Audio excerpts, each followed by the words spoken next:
এই দেখুন বন্ধুরা, আলু পুরিগুলো কতটা সুন্দর। এই দেখুন,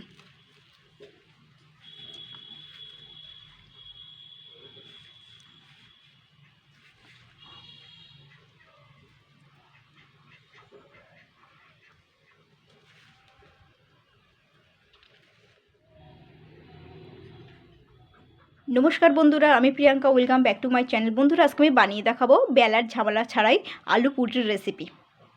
তো এখানে কিন্তু আমি 3 কাপ পরিমাণ ময়দা নিয়ে নিয়েছি। এই ময়দাটার মধ্যে এই সামান্য একটু নুন আর চিনি দিয়ে দেবো। এবার আমি এটাকে ভালো করে মিশিয়ে নেব 2-3 মিনিট ধরে। এবারে আমি 2 চামচ মতন রিফাইন্ড অয়েল তেল দিচ্ছি। তো এবার আমি তেলটাকে ভালো করে ময়দার সঙ্গে মিশিয়ে নেব, ময়ান দেবো।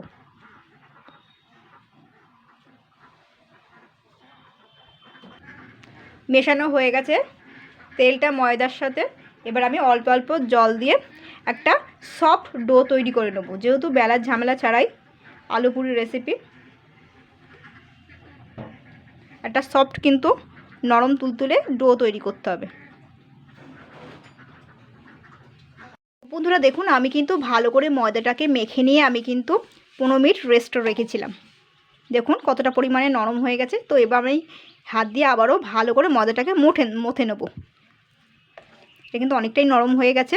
তো এবার একটুখানি ময়দাটাকে মথে নিলে কী হবে বলুন তো, একদম পুরোপুরিভাবে ময়দাটা সেট হয়ে যাবে, একটু শক্ত হয়ে যাবে।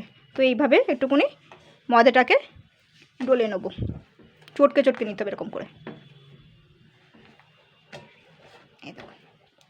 এবার আমি এর ময়দাটার থেকে 4-5টা যে কটা হয় লেচি বার করে নেব, বড় বড় সাইজের। দেখুন কতটা সুন্দর রয়েছে। তো দেখুন আমি কিন্তু 4খানা লেচি করে নিয়েছি, মানে 4খানাই হয়েছে। একটু বড় বড় সাইজেরই করতে হবে। এবার আমি এর যে আলু পুরিটা বানাবো, তো আলুর তরকারিটা আমি করে নেবো শুকনো শুকনো করে। তাই এইটুকু মাখার পরে কিন্তু অবশ্যই রেস্টে রাখবেন অন্তত মিনিট 15। আলু পুরিটা বানানোর জন্য এখানে কিন্তু আমি রিফাইন্ড অয়েল তেল নিয়ে নিয়েছি। তো এই রিফাইন্ড তেলটা কিন্তু গরম হয়ে গেছে। এবার আমি সেদ্ধ করা আলু দিয়ে দিচ্ছি।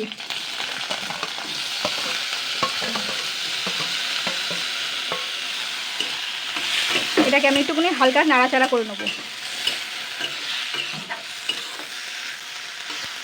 তো দেখুন এটাকে কিন্তু এবার এই আলুটার মধ্যে আমি কিছু কিছু উপকরণ দেবো। এখানে কিন্তু সামান্য সামান্য করে নিয়েছি গোলমরিচ গুঁড়ো, ধনিয়া পাউডার, হলুদ গুঁড়ো, নুন, চিনি নিয়েছি, এগুলো দিয়ে দিচ্ছি। আর এখানে একটুখানি ম্যাগির মশলা দিয়ে দিচ্ছি টেস্টের জন্য। আর নুনটা কিন্তু খুবই সামান্য নেবেন, যেহেতু ম্যাগির মশলায় নুন থাকে। এবার এটাকে আমি নাড়াচাড়া করতে করতে এটাই তরকারিটা কিন্তু পুরোপুরিভাবে শুকিয়ে নিতে হবে, পুরোপুরিভাবে শুকিয়ে নিতে হবে। দেখুন কতটা জল। তো দেখুন আমি কিন্তু এরকম শুকনো শুকনো করে তরকারিটা কিন্তু আমি করে নিয়েছি। এবার আমি এই আলুর এই পুরটা কিন্তু আমি একটা পাত্রে তুলে নিয়ে ঠান্ডা করে নেব। পুরো এরকম শুকনো শুকনো মতন করতে হবে কিন্তু। তো দেখুন আমি কিন্তু এখানে একটা চাটু নিয়ে নিয়েছি। আর এখানে 4টে যে লেচি হয়েছে, তো সেই লেচিগুলো এবার আমি এখানে একটা একটা করে নেব। এখানে একটু খানিকটা ময়দা নিয়েছি কিন্তু, নিয়ে এইভাবে আমি একটুখানি এইভাবে আঙুলের সাহায্যে একটুখানি বড় করে নেব লেচিটা। এরপরে দেখুন এই যে আলুটা বানিয়েছি, আলুর পুরটা, তো এখান থেকে আমি অল্প অল্প করে নেব, এইভাবে নেব। এইবার এইভাবে জুড়ে দেবো।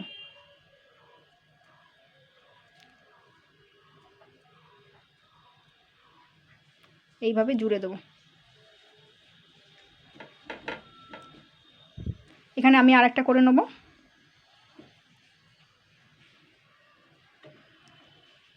এইভাবে এবার আমি খানিকটা নিয়ে নিচ্ছি। হ্যাঁ, এইভাবে জুড়ে দিতে হবে।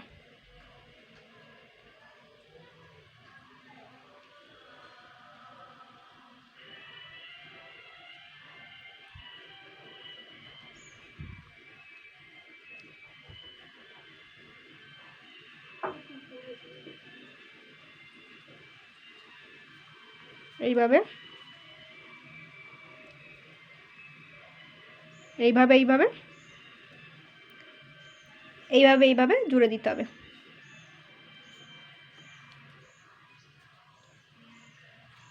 দেখুন আমি কিন্তু এখানে একটা করে নিয়েছি সুন্দর হাতের তালুর সাহায্যে। তো আমি আর একটা করে দেখাবো। খানিকটা ময়দা নেব, নিয়ে এইভাবে আমি আঙুলটার সাহায্যে চেপে চেপে দেবো, চেপে চেপে গোল গোল করে নেব,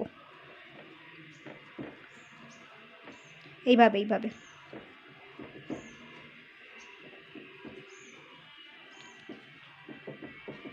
এইভাবে এইভাবে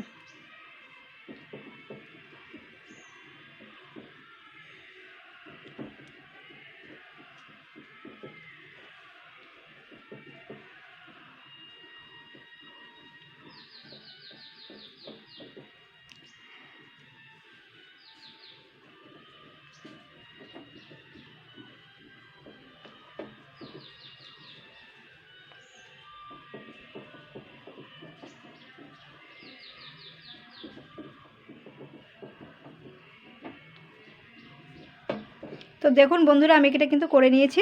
এবার আমি এইভাবে কিন্তু সেম প্রসেসে কিন্তু আমি আরগুলো করে নেব।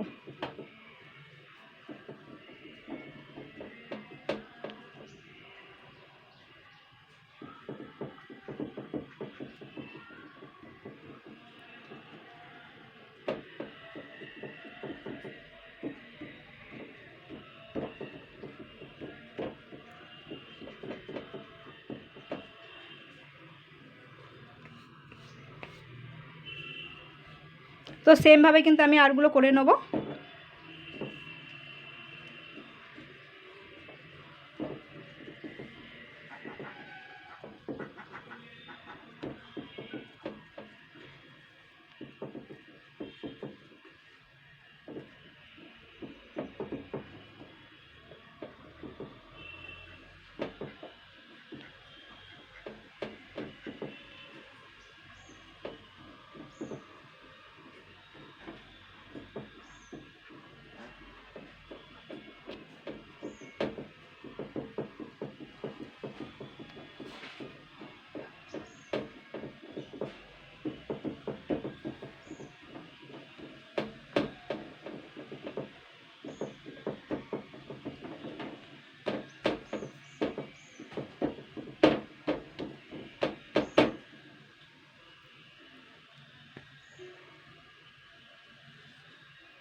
কড়াইতে কিন্তু আমি তেল বসিয়ে দিয়েছি, তেলটা কিন্তু ভালো করে গরম করে নিয়েছি। তেলটা কিন্তু আমি অল্প পরিমাণেই দিয়েছি। এবার আমি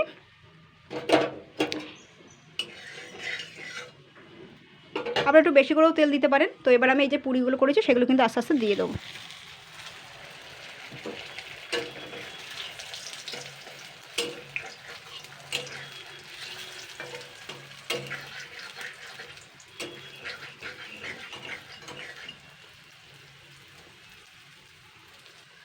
এবার আমি এটাকে আস্তে করে উল্টে দেবো।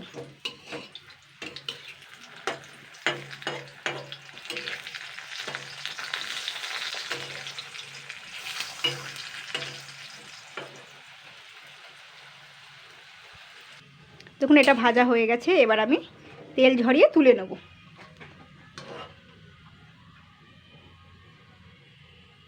আপনারা একটু তেলটা একটু বেশি করে দিয়েও করতে পারেন। এবার আমি আরেকটা দেবো।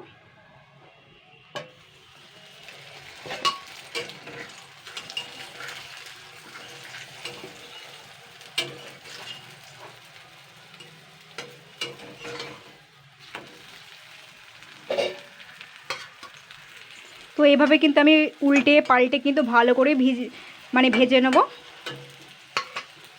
তো বন্ধুরা এইভাবে ট্রাই করবেন আলু পুরির রেসিপি।